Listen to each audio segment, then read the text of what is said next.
What's up, guys? Good morning to each and every one of you. Happy Sunday once again. So, want to quickly do a top-down analysis on SAUSD. As a day trader, as you all know, we try to look at the market from the daily time frame and look at what we are going to achieve this week. So, it's important to know that the first thing we look at in the market like is to know our directional bias. We should know what we are looking at in the market, or we should know the area the market is pointing at.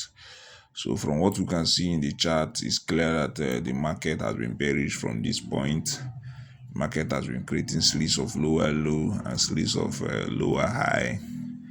But when you get to this point now, created equal low, and now we are now seeing higher high. That is to say, in the recent week, there has been a change in character, but because of the internal movement that are happening in the market so far, we are going to now check at what has happened in this market in 4 hours time frame to now equally see it very clear to know if we're going to continue with our bias. Okay, if we are judging from this place now, we'll now see that after this ranging zone, the market now changed character from this point. There was a change in character here because the market went to break this high, creating a new high, creating a new higher high, and this is another low. So that is to say, we are going to be looking at buy in this market. And because we have already done analysis, we're just trying to give a review of what we have achieved so far. So what we are now going to do is, so since we have gotten our directional bias, we're looking at buying gold this week. So we have to come down to 1 hour time frame from 4 hour time frame to get a clearer picture. Now when we look at 4 hours time frame, we find out that the market is now creating sleeves of higher high and higher low. This was a higher low that created this higher high, and this is equally a low. So that is to say, this forthcoming week, we're expecting the market to break this high, creating a new higher high.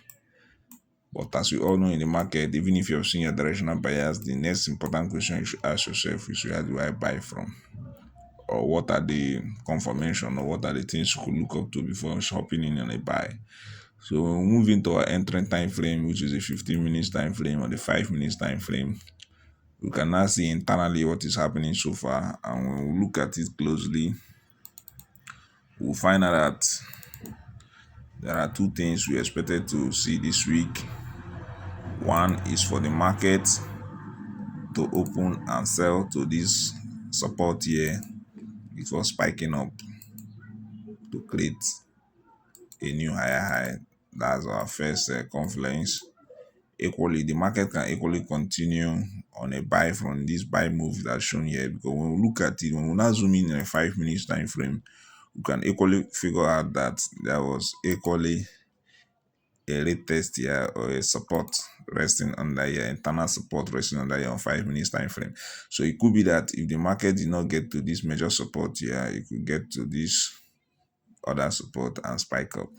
So our first confluence will be that the gold will buy, I mean to say, there will be a buy on gold this week, and we are equally expecting that buy could get to this point of interest, is a POI, before spiking up, or you could equally continue in this internal support here. Since it has retested and tested the internal support, the buy could equally continue to break this other high to create a new higher high. So those are the two things we are looking at on gold this morning, this week, I meant to say. So when the market open exactly 10:15 or 10 p.m. Nigeria time, we're going to look at what gold is equally doing, and we are equally open to optimize this analysis before the market to open. So that is my bias. That is what I'm looking at this week. Thank you.